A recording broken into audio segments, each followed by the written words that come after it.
नमस्कार, स्वागत है आप सबों का इस learning channel learning on tube पे। और आज के इस वीडियो सेगमेंट में हम लोग भारत की राज्य व्यवस्था एवं शासन सीरीज से संबंधित कुछ और नए 40 प्रश्नों को शामिल करते हुए आगे बढ़ेंगे, जिसमें कि आज हम लोग 761 से लेकर के कुल मिलाकर के 800 तक चलेंगे।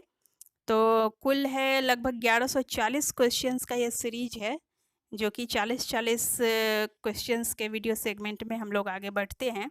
और आज इस सीरीज में हम लोग कुछ और नए प्रश्न हैं जो कि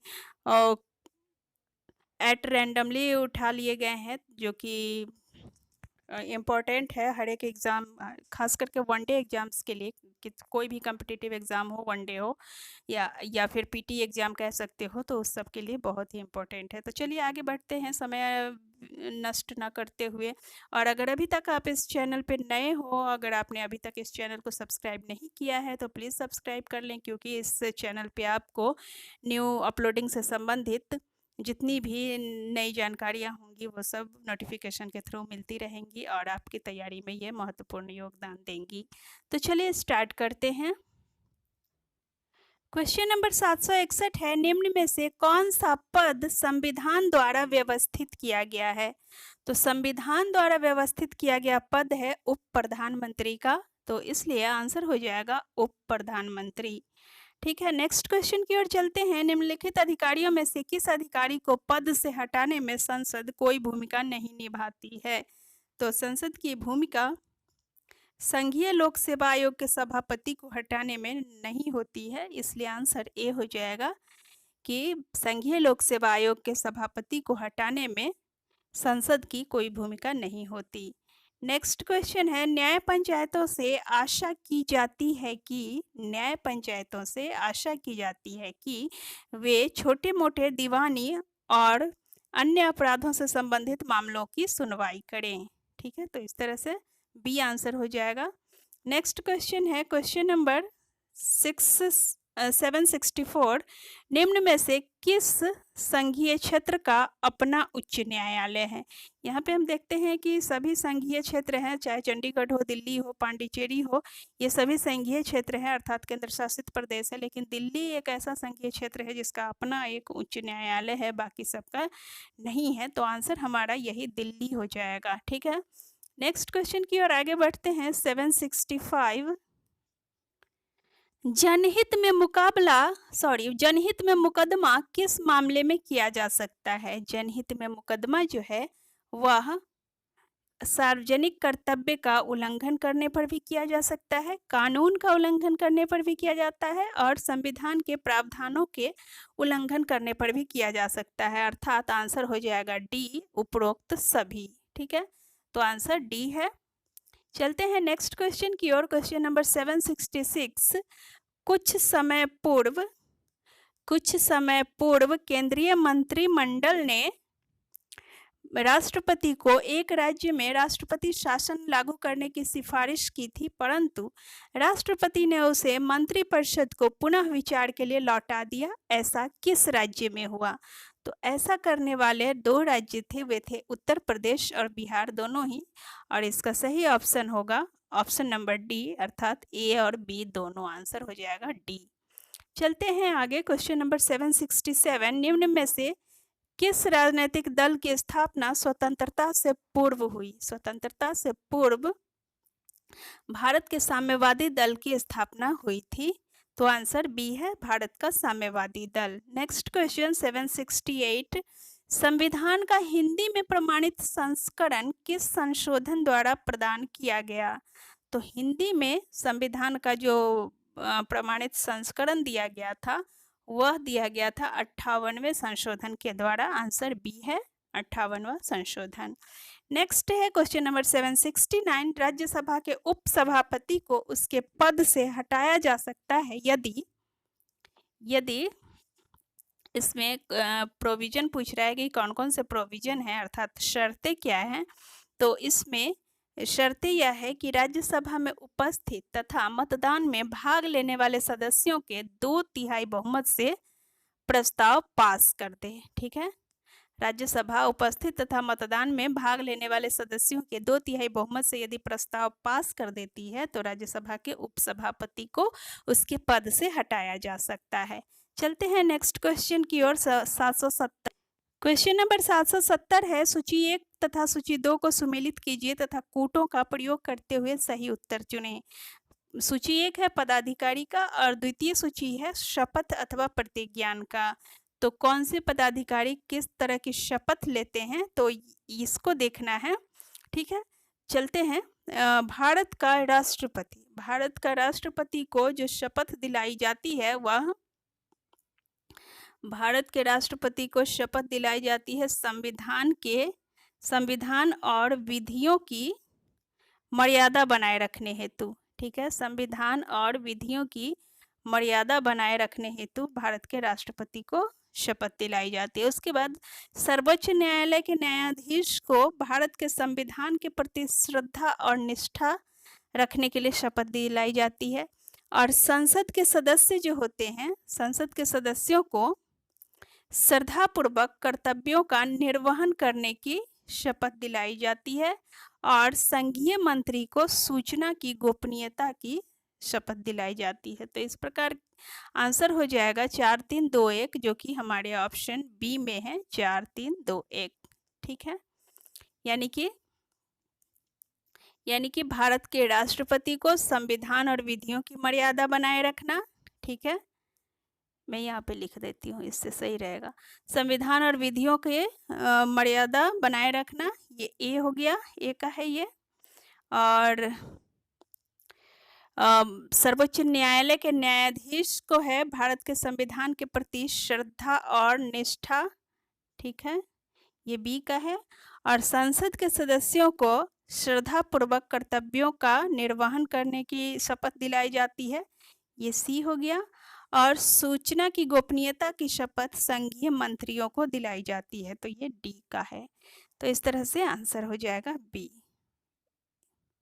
नेक्स्ट है क्वेश्चन नंबर 771, किस अधिकारी को संसद का सदस्य हुए बिना संसद की कार्यवाही में भाग लेने का अधिकार है? यदि संसद का सदस्य नहीं भी है तब भी वह अधिकारी संसद की कार्यवाहियों में भाग ले सकता है, तो वह अधिकारी है भारत का महान्यायवादी।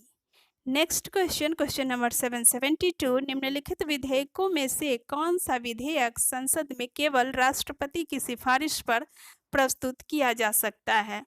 तो राष्ट्रपति की सिफारिश पर प्रस्तुत किया जाने वाला विधेयक है, यहाँ पे राज्य की सीमाओं में परिवर्तन करने से संबंधित विधेयक भी राष्ट्रपति की सिफारिश पर ही प्रस्तुत किया जा सकता है, धन विधेयक भी। और ऐसा विधेयक जो कृषि आय इत्यादि को पुनः परिभाषित करना चाहता है, तो यह विधेयक भी राष्ट्रपति की सिफारिश पर ही प्रस्तुत किया जा सकता है। और बस ये 3 ही है, तो आंसर डी हो जाएगा, अर्थात उपरोक्त सभी। नेक्स्ट क्वेश्चन नंबर 773, इसमें कह रहा है निम्नलिखित का मिलान करें। सूची 1 है और सूची 2 को मिलाना है, 2 से मिलाना है। तो ए में है मुख्य चुनाव आयुक्त, मुख्य चुनाव आयुक्त को मिलाते हैं। मुख्य चुनाव आयुक्त की नियुक्ति जो है वह होती है राष्ट्रपति द्वारा होती है। मुख्य चुनाव आयुक्त की नियुक्ति राष्ट्रपति द्वारा, तो इसको मिला देंगे मुख्य चुनाव आयुक्त, ये मिलाने का जगह ही नहीं है, राष्ट्रपति के द्वारा, ठीक है। राज्यसभा का उपसभापति जो है यह राज्यसभा द्वारा चुना जाता है। और लोक लेखा समिति जो है वह लोकसभा द्वारा नियुक्त किया जाता है। यानी कि ए का 3, बी का 1 और सी का 2। तो आंसर हो जाएगा ए का 3, सी बी का 1 और सी का 2, यानी कि डी आंसर है, ठीक है, डी। नेक्स्ट क्वेश्चन नंबर 774, किस संस्था की अध्यक्षता उपराष्ट्रपति करता है? उपराष्ट्रपति के लिए राज्यसभा की संस्था की जाती है राष्ट्रपति द्वारा, उपराष्ट्रपति द्वारा राज्यसभा की अध्यक्षता की जाती है। तो आंसर हमारा बी हो जाएगा। संविधान का अनुच्छेद 254 किस विषय से संबंधित है? संविधान का अनुच्छेद 254 संसद द्वारा न्यायाधीशों की संख्या बढ़ाए जाने से संबंधित नहीं है। तीसरी सूची में दिए गए मामलों पर केंद्र तथा राज्यों द्वारा कानून बनाने की शक्ति से भी संबंधित नहीं है। आगे बढ़ते हैं। अनुच्छेद 254। अनुच्छेद 254 केंद्र सरकार के कानूनों की राज्य सरकार द्वारा बनाए गए कानूनों पर प्राथमिकता से संबंधित है। अनुच्छेद 254 कौन सा अनुच्छेद था? अनुच्छेद 254। यह संबंधित है केंद्र सरकार के कानूनों की राज्य सरकार के द्वारा बनाए गए कानूनों पर प्राथमिकता से संबंधित। नेक्स्ट है अनुपातिक प्रतिनिधित्व का मुख्य गुण यह है कि अनुपातिक प्रतिनिधित्व का मुख्य गुण है सभी दलों को विधानमंडल में उनकी संख्या अनुरूप प्रतिनिधित्व प्रदान करता है। अनुपातिक प्रतिनिधित्व क्या करता है? सभी दलों को विधानमंडल में उनकी संख्या अनुरूप प्रतिनिधित्व प्रदान करता है। नेक्स्ट क्वेश्चन नंबर 777 भारत एक संसदीय लोकतंत्र है क्योंकि भारत एक संसदीय लोकतंत्र है क्योंकि कार्यपालिका संसद के प्रति उत्तरदायी है। यहाँ पर कार्यपालिका को संसद के प्रति उत्तरदायी बनाया गया है। ठीक है, बढ़ते हैं नेक्स्ट क्वेश्चन की ओर। 778 सर्वोच्च न्यायालय की प्रथम महिला न्यायाधीश होने का सम्मान किसे प्राप्त है? सर्वोच्च न्यायालय की प्रथम महिला न्यायाधीश होने का सम्मान जो है वह एम फातिमा बीवी को है। एम फातिमा बीवी। नेक्स्ट क्वेश्चन नंबर 779 आकार के आधार पर भारत के निम्न राज्यों को किस अनुक्रम में रखा जा सकता है? अब नीचे जो राज्यों की सूची दी गई है, इन सबको अगर आकार के आधार पर सेट करना हो तो किस अनुक्रम में रखा जा सकता है? तो यहाँ पे देखते हैं किस अनुक्रम में रखा जा सकता है। तो पहले तो यूपी, फिर मध्य प्रदेश, और उसके बाद है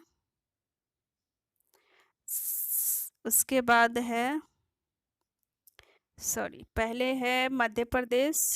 1 मिनट। पहले मध्य प्रदेश, फिर महाराष्ट्र, फिर यूपी, फिर आंध्र प्रदेश, यानी कि 2 3 1 4 अर्थात ए।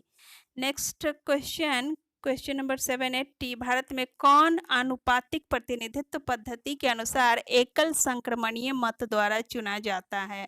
भारत में एकल संक्रमणीय मत द्वारा राष्ट्रपति का चुनाव किया जाता है। नेक्स्ट क्वेश्चन है क्वेश्चन नंबर 781। 781 कह रहा है अर्थात 781 संविधान का कौन सा भाग भारतीय नागरिकों को आर्थिक न्याय प्रदान करने का आश्वासन देता है? संविधान का राज्य का जो नीति निर्देशक सिद्धांत होता है वह भारतीय नागरिकों को आर्थिक न्याय प्रदान करने का आश्वासन देता है। ठीक है, बढ़ते हैं नेक्स्ट क्वेश्चन की ओर। क्वेश्चन नंबर 782 राज्यसभा के सर्वप्रथम विरोधी दल का नेता कौन था? राज्यसभा में सर्वप्रथम विरोधी दल का नेता कमलापति त्रिपाठी बनाए गए थे। नेक्स्ट क्वेश्चन नंबर 783 है निम्न में से कौन सा निकाय समाप्त तो किया जा सकता है परंतु भंग नहीं किया जा सकता? तो वो ऐसा निकाय है विधान परिषद। नेक्स्ट है भारत के संविधान का अनुच्छेद 40 कहता है कि राज्य एक्स का संगठन करने के लिए कदम उठाएगा और उनको ऐसी शक्तियां और अधिकार प्रदान करेगा जो उन्हें स्वायत्त शासन की इकाइयों के रूप में कार्य करने योग्य बनाने के लिए आवश्यक हो। इस कथन में एक्स का प्रयोग किसके लिए किया गया है? तो इस कथन में एक्स का प्रयोग ग्राम पंचायतों के लिए किया गया है। नेक्स्ट क्वेश्चन नंबर 785 है निम्न कथनों में से कौन सा सही है? कौन सा सही है? ठीक है, तो यहाँ पे कानून का शासन संविधान का एक मूल सिद्धांत है जिसका संशोधन संविधान के अनुच्छेद 368 के अंतर्गत नहीं किया जा सकता। आंसर ए हो जाएगा। ठीक है, नेक्स्ट क्वेश्चन 786 नगरपालिका की आय का मुख्य स्रोत क्या है?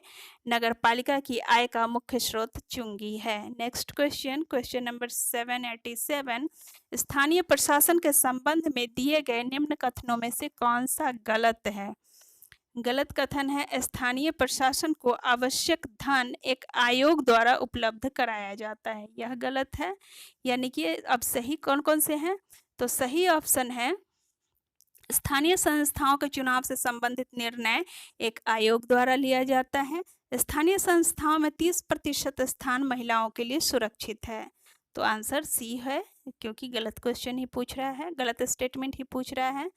Next question, question number 788, Jammu तथा कश्मीर पुनर्स्थापन विधेयक निम्न में से किससे संबंधित था? जम्मू तथा कश्मीर पुनर्स्थापन विधेयक पाकिस्तान से आए मुसलमानों के जम्मू तथा कश्मीर में पुनर्स्थापन से संबंधित था। ठीक है, पाकिस्तान से जितने भी मुसलमान आए थे उन सबको जम्मू कश्मीर में पुनर्स्थापन से की व्यवस्था से संबंधित यह विधेयक, जम्मू कश्मीर पुनर्स्थापन विधेयक संबंधित था। नेक्स्ट है 789 कह रहा है संविधान में निम्न में से किसके बारे में महाभियोग का प्रावधान है? तो संविधान में राज्यपाल के बारे में महाभियोग का प्रावधान है। नेक्स्ट क्वेश्चन हो जाएगा 790, निम्न में से किसके वेतन भत्ते आयकर से मुक्त हैं? आयकर से किसके वेतन और भत्ते मुक्त हैं? तो राष्ट्रपति का वेतन जो होता है, तो इनका वेतन किसी भी प्रकार का आयकर से मुक्त है, अर्थात राष्ट्रपति के वेतन अथवा भत्ते पर किसी भी प्रकार का इनकम टैक्स नहीं लगाया जाता है। नेक्स्ट क्वेश्चन है क्वेश्चन नंबर 791, राष्ट्रीय एकीकरण परिषद का सभापति कौन है?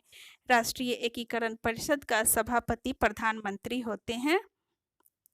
नेक्स्ट क्वेश्चन है 792, निम्न में से कौन प्रत्येक सदन की कार्यवाही में भाग ले सकता है तथा संसद की किसी भी समिति का सदस्य बन सकता है परंतु मतदान में भाग नहीं ले सकता? आंसर इसमें हो जाएगा भारत का जो महान्यायवादी होता है वह किसी भी सदन की कार्यवाही में भाग ले सकता है और संसद की किसी भी समिति का सदस्य भी बन सकता है, परंतु वह मतदान नहीं कर सकता, अर्थात मतदान में भाग नहीं ले सकता। तो आगे बढ़ेंगे क्वेश्चन नंबर 793 की तरफ। संविधान निर्माताओं की सोच तथा आदर्श संविधान के किस भाग में प्रतिबिंबित होते हैं? संविधान निर्माताओं की सोच और आदर्श जो है वह संविधान के किस भाग में प्रतिबिंबित होते हैं? आंसर होगा प्रस्तावना, क्योंकि प्रस्तावना में संविधान निर्माताओं की सोच और आदर्श की बेहतर झलक देखी जा सकती है। नेक्स्ट क्वेश्चन, क्वेश्चन नंबर 794 है, निम्नलिखित में से कौन सी समिति संसद की सबसे बड़ी समिति है? तो संसद की सबसे बड़ी समिति जो है यह अनुमान समिति को माना जाता है। नेक्स्ट है 795, क्षेत्र की दृष्टि से भारत का कौन सा राज्य सबसे बड़ा है? क्षेत्र की दृष्टि से कौन सा राज्य सबसे बड़ा है? सबसे बड़ा यहाँ पे ऑप्शन में नहीं दिया गया है, ये राजस्थान होगा सबसे बड़ा। ठीक है, राजस्थान होगा, राजस्थान। तो यहाँ पे ऑप्शन में नहीं है, इन सबको हम जम्मू कश्मीर या उत्तर प्रदेश, बिहार, मध्य प्रदेश ये सब नहीं होगा, राजस्थान होगा आंसर। ठीक है, भारत के किस राज्य की 2 राजधानियां हैं? भारत के किस राज्य की 2 राजधानियां हैं? तो जम्मू कश्मीर की जो है वह 2 राजधानियां, एक ग्रीष्मकालीन और एक शीतकालीन 2 राजधानियां हैं इसकी। नेक्स्ट है क्वेश्चन नंबर 797, लोकसभा तथा विधानसभाओं के चुनाव किस आधार पर कराए जाते हैं? लोकसभा और विधानसभाओं के जितने भी चुनाव होते हैं वे सब वयस्क मताधिकार के आधार पर कराए जाते हैं। नेक्स्ट क्वेश्चन है क्वेश्चन नंबर 798, निम्न में से कौन सा कथन सही है? सही कथन ढूंढने को कह रहा है, तो सही कथन है इसमें वित्त आयोग तथा योजना आयोग में कोई भी संवैधानिक संस्थान नहीं है। वित्त आयोग तथा योजना आयोग में से कोई भी संवैधानिक संस्था नहीं है, नहीं, योजना आयोग संवैधानिक नहीं है लेकिन वित्त आयोग तो है, तो इस तरह से ये गलत हो गया। वित्त आयोग का क्षेत्र बजट के राजस्व भाग के पुनरावलोकन तक सीमित है, जबकि योजना आयोग समूचे बजट की समीक्षा करता है जिसमें पूंजी तथा राजस्व संबंधी राज्यों की आवश्यकताएं सम्मिलित है, यह भी नहीं है। और कोई भी व्यक्ति एक ही समय वित्त आयोग तथा योजना आयोग का सदस्य नहीं बन सकता, यह भी नहीं है। तो आंसर कौन सा होगा जो बच रहा है? वित्त आयोग तथा योजना आयोग के कार्यों का उत्तरदायित्व में कोई टकराव नहीं है, तो यह सही है। ठीक है, नेक्स्ट क्वेश्चन है क्वेश्चन नंबर 799। स्वर्ण सिंह समिति किस प्रश्न पर विचार हेतु गठित की गई थी? स्वर्ण सिंह समिति भारत के लिए अध्यक्षीय सरकार कहाँ तक उपयुक्त है, इस प्रश्न पर विचार हेतु गठित की गई थी। स्वर्ण सिंह समिति का गठन क्यों हुआ था? भारत के लिए अध्यक्षीय सरकार कहाँ तक उपयुक्त है, इस प्रश्न पर विचार हेतु गठित की गई थी। तो next and last question of this video, question number 800। किस संस्था के सुनिश्चित सदस्यों के चुनाव के लिए स्नातकों का अलग चुनाव क्षेत्र है?